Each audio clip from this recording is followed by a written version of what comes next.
It was every Allied bomber pilot's worst nightmare. Flying his Douglas A-26 Invader over northern France, Major Myron L. Durkee unexpectedly finds himself picked out as prey for Hitler's terrifying new weapon, the Messerschmitt Me-262, a jet-powered assassin seemingly sent from the future. The Invader, a muscular bomber designed for precision strikes, not dogfights, is now alone and vulnerable against the fastest, deadliest machine in the skies. Durkee knows what he's supposed to do: dive away and pray. But with the Me-262 nearly 200 miles per hour faster than his Invader, running would be futile. Suddenly, he has a crazy idea. To hell with the playbook. His A-26 may not have the jet's speed, but she boasts a surprising agility for her size, and a secret weapon. Gritting his teeth, Durkee's knuckles turn white as he grasps the yoke. In the German jet's cockpit, the pilot's jaw drops to the floor. The Invader is turning back into the line of fire. It's pointing 8 machine guns right at him. Development. In 1940, the German Blitzkrieg continued its sweep across Europe, and Japanese imperial ambitions loomed ever larger over Asia and the Pacific. Though still not an active participant in World War II, the United States knew they had to be prepared for any eventuality, but were worried that much of their existing military hardware might not be up to the task. Among the aircraft causing them concern was the Douglas A-20 Havoc light bomber, which was yet to join the U.S. Army Air Force ranks, but had entered service for Britain and France earlier that year. It had a range of just 1,100 miles, half of what it would need to be effective for the vast distances involved in potential Pacific operations, while its bomb capacity was limited to 2,000 pounds. What's more, reports from RAF operations showed that if bombers were to have a greater chance of survival against Axis fighters, they would need to be capable of going faster than the Havoc's top speed of 325 miles per hour at 12,000 feet. Taking up the U.S. Army Air Force's challenge to create a more capable replacement for their A-20, Douglas Aircraft Company got to work at its El Segundo facility in California. A brilliant engineering team led by Ed Heinemann, who had already designed the A-20, as well as the SBD Dauntless dive bomber, set about developing what would become the A-26. At a time when most aircraft did not go beyond a single mission profile, Heinemann envisioned his latest creation as one that could be easily adapted to fulfill a wide range of roles. He and his team began constructing 3 prototypes simultaneously, each one with key differences that would allow it to perform specific functions: the standard bomber prototype, designated XA-26, a specialized night fighter variant, designated XA-26A, and an attack version, bristling with guns, designated XA-26B. Design. On July 10, 1942, XA-26 performed its maiden flight with Benny Howard at the controls. XA-26A and XA-26B followed soon after. The prototypes primarily differed in their nose sections and armament configurations. The standard XA-26 featured a transparent glass nose housing a Norden bomb sight for precision bombing. The XA-26A night fighter variant replaced this with an AI Mark 10 radar installation for detecting enemy aircraft in darkness, complemented by a special underbelly gun pack for downward attacks on bombers. Most distinctive was the XA-26B's solid gun nose, designed to accommodate various weapon combinations, from a battery of up to 6 50 caliber machine guns to larger 20mm or 37mm autocannons. Otherwise, the differences between the 3 prototypes were minimal. They all shared the revolutionary NACA 65-215 laminar flow airfoil wing, designed by aerodynamicist A.M.O. Smith. Unlike conventional wings of the era, this innovative design reduced drag at high speeds while maintaining excellent handling characteristics at lower speeds, crucial for an aircraft expected to perform both high-altitude bombing and low-level attack missions. Meanwhile, the installation of twin Pratt & Whitney R2800 double Wasp engines, each producing 2,000 horsepower, gave the prototypes a surprising turn of speed. With a projected top speed of over 350 miles per hour, faster than many contemporary fighters, the A-26 would be able to outrun threats that other bombers couldn't escape. However, while initial flight tests revealed excellent performance and handling, engine cooling problems required modifications to the cowling and elimination of the prototype's distinctive propeller spinners. Elsewhere, the prototypes featured a unique greenhouse-style cockpit that offered visibility superior to most bombers of the era, though this was switched for a clamshell canopy in production versions to further improve forward vision. The tricycle landing gear configuration while becoming more common, was still relatively novel for a bomber and allowed for better ground handling and improved takeoff and landing characteristics. However, perhaps the most revolutionary aspect of the design was the single-pilot configuration. Unlike virtually every other twin-engine bomber of its size, the A-26 featured controls and systems designed to be manageable by one pilot. This freed the second crew position for other duties depending on the mission: navigator, gunloader, or bombardier. The transition to production saw the three prototype variants consolidated into two main models. The night fighter XA-26A was shelved, while the standard bomber became the A-26C and the gun nose variant became the A-26B. However, the different nose sections were designed to be totally interchangeable. An A-26C could be converted to an A-26B, or vice versa, by ground crews working with basic tools in just a few hours. World War II. The U.S. Army Air Force received its first A-26 on September 10, 1943, marking the beginning of a lengthy field evaluation process. Finally, in June the following year, 4 A-26s, by now officially christened Invaders, joined the 13th Squadron of the 3rd Bombardment Group in the Southwest Pacific. On June 23, 1944, these aircraft conducted the Invaders' first combat mission, bombing Japanese-held islands near Manokwari in New Guinea. The feedback from this initial Pacific deployment was unexpectedly negative. Crews reported that the downward view from the cockpit was significantly hindered by the engine's positioning. This limitation rendered the A-26B unsuitable for its intended role of ground attack in the dense jungle environment of the Pacific. General George Kenney, commander of the Far East Air Forces, was blunt in his assessment, saying, quote, "We do not want the A-26 under any circumstances as a replacement for anything." Despite this inauspicious beginning, development continued, and while the 3rd Bombardment Group awaited modified aircraft, they continued operations with composite flights of both A-20 Havocs and the new A-26 Invaders. In September 1944, the Invader would be tested in a new environment. Douglas ferried a group of A-26s to Europe for assignment to the 9th Air Force. The initial deployment involved 18 aircraft assigned to the 553rd Squadron of the 386th Bomb Group. Their first mission came on September 6th, attacking targets in France. Unlike their Pacific counterparts, European crews were immediately impressed. After 8 test missions without losing a single aircraft, the 9th Air Force announced they were satisfied with the new bomber. Plans were quickly made to replace their aging A-20s and Martin B-26 Marauders with the Invader. The 416th Bombardment Group became the first unit to fully convert to the A-26B, entering combat with the aircraft on November 17, 1944. Initially, due to a shortage of the glass-nosed A-26C variant, groups flew mixed units of A-20s and A-26s until deliveries of the bombardier-nosed version caught up. In these European operations, the Invader proved its impressive versatility. The aircraft's speed, firepower, and maneuverability made it especially effective during the Battle of the Bulge, where it disrupted German supply lines despite challenging winter weather. By early 1945, A-26 operations had expanded to Italy, where the 12th Air Force's 47th Bomb Group received the aircraft. There, the Invader provided direct support and interdiction against German tanks and troop concentrations in the Po Valley during the final campaigns of the Italian front. A legendary encounter. On February 19, 1945, the Invader would accomplish one of its most extraordinary feats.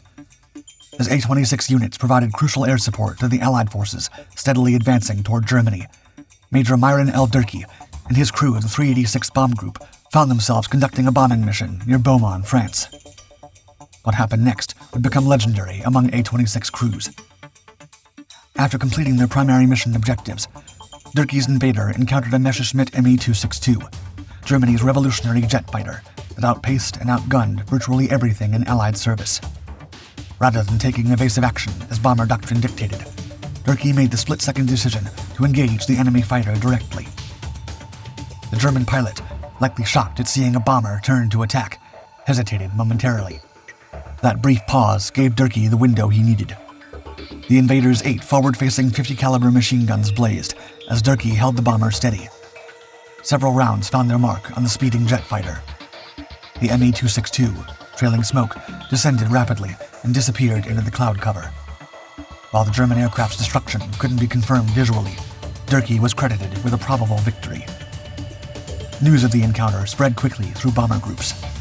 Though fighter engagements remained far outside the invaders' primary mission, Durkee's success bolstered crews' confidence in their aircraft's ability to defend itself when necessary. Surviving the war. By the end of the European campaign, the A-26 had compiled an impressive record. 9th Air Force Invaders had flown 11,567 missions, dropped 18,054 tons of bombs, and recorded 7 confirmed victories while losing only 67 aircraft. Meanwhile, in the Pacific, the Invader was given a second chance. With modified tactics that played to its strengths, rather than expecting it to operate exactly like its predecessor, the A-26 began to show its worth. The aircraft served with the USAAF's 3rd, 41st, and 319th Bomb Groups in operations against Japanese forces in Formosa, Okinawa, and eventually Japan itself. Invaders were actively engaged in operations near Nagasaki when the second atomic bomb was dropped on August 9, 1945. As World War II came to a close, many iconic bombers from the conflict, such as the B-17 Flying Fortress and B-24 Liberator, were quickly retired from frontline roles. However, the A-26's proven versatility allowed it to survive the cull, albeit with a different name. With the formation of the United States Air Force as an independent service branch in 1947, the A-26 underwent a redesignation to B-26, a confusing change that would cause it to be frequently mistaken for the Martin B-26 Marauder, which had already been withdrawn from service. The late 1940s saw the Invader transformed into numerous specialized variants. Many were converted to C-B-26B transports, carrying personnel and crucial supplies instead of bombs. Others became T-B-26BC trainers, preparing a new generation of pilots for multi-engine aircraft operations. The R-B-26BC reconnaissance platforms, equipped with cameras instead of bombs, conducted vital surveillance missions during the tense early years of the Cold War. Even as the military found new roles for the Invader, surplus A-26s began finding their way into civilian hands, with minimal modifications, removing military features, sealing bomb bay doors, and converting the fuselage to accommodate passengers. These former bombers found new lives as executive transports. By the late 1940s, businesses were discovering that the Invader's speed, range, and reliability made it an excellent corporate aircraft at a time when purpose-built executive planes were still being developed. Meanwhile, engineers continually looked for ways to enhance the aircraft's capabilities. In one particularly ambitious experiment, a single Invader was converted to XA-26F configuration with the addition of a 1,600-pound thrust General Electric J-31 jet engine in the rear fuselage. This hybrid propulsion system boosted the aircraft's already impressive speed to 435 miles per hour, though the modification ultimately wasn't adopted for widespread use. Back on the warpath. In the summer of 1950, North Korean forces surged across the 38th parallel, signaling the beginning of the Korean War. As the US-led coalition of United Nations forces rallied to South Korea's defense, the B-26 would be called upon to play its part in the new conflict. The invaders of the 3rd Bombardment Group were among the first USAF aircraft to see action in Korea.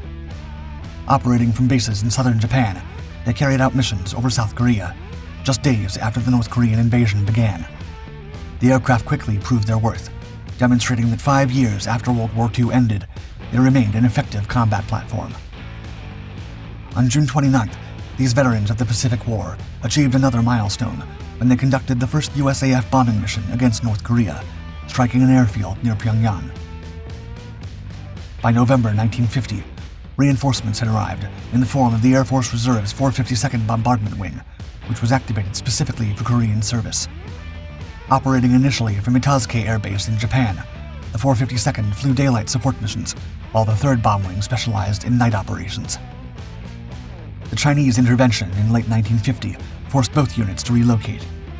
The 452nd moved to Miho Air Base on Japan's west coast, before eventually settling at South Korea's Busan East Air Base, also known as K-9. Initially, the two bomb wings divided their efforts between day and night missions, but by June 1951, both units were conducting night interdiction operations exclusively. They even divided the target areas geographically, with the 452nd focusing on eastern Korea, while the 3rd covered the western half.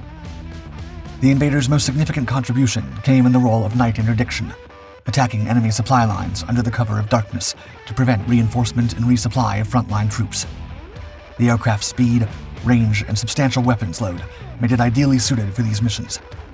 Crews would fly along known supply routes, searching for enemy truck convoys and trains attempting to move under the concealment of night.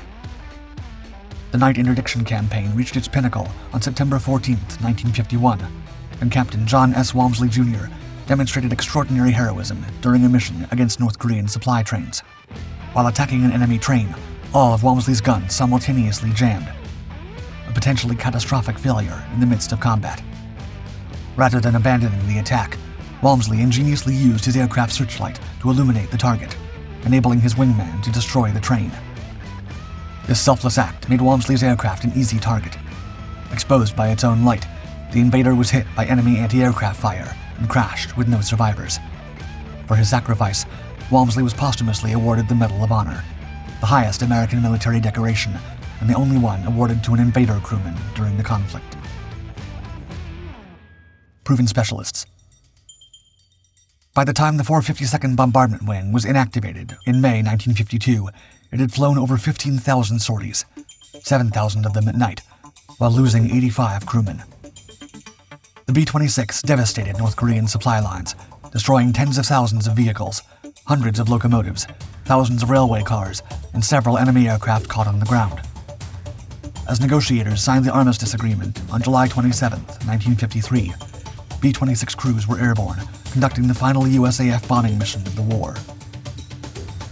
While newer jet aircraft like the F-86 Sabre had captured headlines in their dramatic dogfights with MiG-15s, and the massive B-29 superfortresses had gained fame conducting high-altitude strategic bombing, the propeller-driven Invader had quietly continued to deliver results night after night. Beyond the standard attack versions used for night interdiction, specialized WB-26s and RB-26s of the 67th Tactical Reconnaissance Wing had flown critical weather observation and reconnaissance missions. These aircraft, equipped with cameras instead of bombs, had provided essential intelligence and meteorological data that supported the entire United Nations air campaign. In a war dominated by the dawn of jet combat, the Invader proved that a well-built machine with the right crew could remain lethal, relevant, and irreplaceable. Cold War. When the Korean War ended in 1953, the Invader had already outlasted most of its World War II contemporaries. Yet instead of retirement, the versatile bomber would find itself drawn into the shadowy world of Cold War covert operations and counterinsurgency warfare.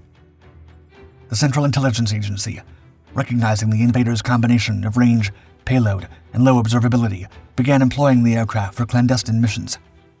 In 1958, during Operation Hike, the CIA deployed at least a dozen B-26 Invaders to support rebel forces attempting to overthrow Indonesian President Sukarno's regime.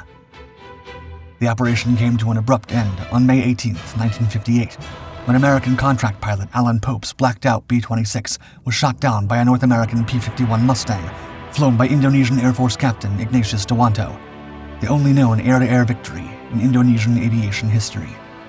Despite this setback, the CIA's interest in the Invader continued. In early 1961, approximately 20 B-26Bs were sanitized at Duke Field, Florida, stripped of identifying markings and modified with 8-gun noses, drop tanks, and rocket racks. These aircraft were flown to a CIA-run base in Guatemala, where Cuban exile air crews trained to use them. On April 15th, these modified B-26s, now painted in the markings of the FAR, Fidel Castro's Air Force, attacked 3 Cuban airfields.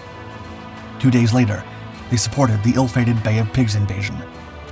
By the time the conflict ended on April 19th, 9 B-26s had been lost, along with 10 Cuban exiles and 4 American air crews.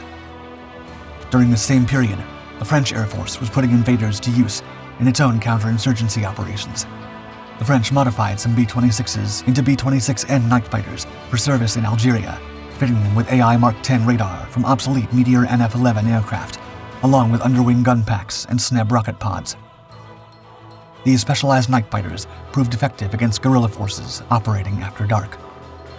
The Invader's utility in counterinsurgency roles was further demonstrated during the Congo crisis of the early 1960s, where CIA contract pilots flew B-26s against Simba rebels. The aging fleet. In December 1960, B-26s quietly appeared at Thailand's Takli airfield. No markings, no fanfare. These CIA-run aircraft were the vanguard of Operation Millpond, soon expanding to a fleet of 16 bombers.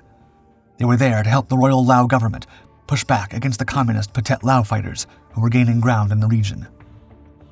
Soon after, the Invader would join the early phases of the Vietnam War. Under Project Farmgate, sporting Vietnamese livery but American crews, it provided vital air support as U.S. involvement in the region gradually escalated. However, by the early 1960s, the Invader fleet was beginning to show signs of structural fatigue. On August 24, 1961, a B-26 from the 1st Air Commando Wing suffered a catastrophic failure when its right wing separated during combat over Southeast Asia. Despite this alarming incident, operations continued with the venerable bomber. The situation came to a head on February 11, 1964, when another B-26 crashed during a demonstration at Eglin AFB, Florida. The aircraft lost a wing during pullout from a demonstration strafing pass, claiming the lives of 2 pilots. Investigation revealed that the bomber fleet was suffering from critical metal fatigue in the wing spars. This led to the grounding of all USAF and South Vietnamese Air Force B-26s on April 8, 1964. It seemed that after 2 decades of service, the Invader would finally bow out. However, by this time, the conflict in Vietnam was intensifying. The military needed an aircraft for the counterinsurgency role, and the Invader was a perfect candidate. Back in the ring, the U.S. Air Force gave the Invader a makeover, courtesy of the Unmark Engineering Company of Van Nuys, California. The result was the B-26K Counter-Invader, featuring upgraded Pratt & Whitney R2800-103W engines with reversible propellers, manufactured wings, a strengthened fuselage, improved avionics, and additional hardpoints for weapons. The first deliveries of the B-26K to the USAF took place on May 30th, 1964. Onmark ultimately converted 40 Invaders to this new standard for use by the 609th Special Operations Squadron. In May 1966, these rebuilt aircraft were deployed to Thailand to help disrupt supplies moving along the Ho Chi Minh Trail. Here, they encountered an unexpected political complication. Thailand did not permit American bombers to operate from its territory. The solution was remarkably simple. The aircraft were redesignated yet again, returning to their original attack aircraft designation as A-26As. This political sleight of hand allowed operations to continue uninterrupted. While the public's attention was fixed on the supersonic F-4 Phantom jets and the massive B-52 Stratofortress bombers that symbolized American air power in Vietnam, the humble Invader continued to prove its worth in the shadows. Flying primarily at night, crews would patrol the jungle highways of the Ho Chi Minh Trail, searching for North Vietnamese truck convoys. When targets were identified, the A-26A's weapons, including machine guns, bombs, and rockets, would unleash destructive firepower with pinpoint accuracy.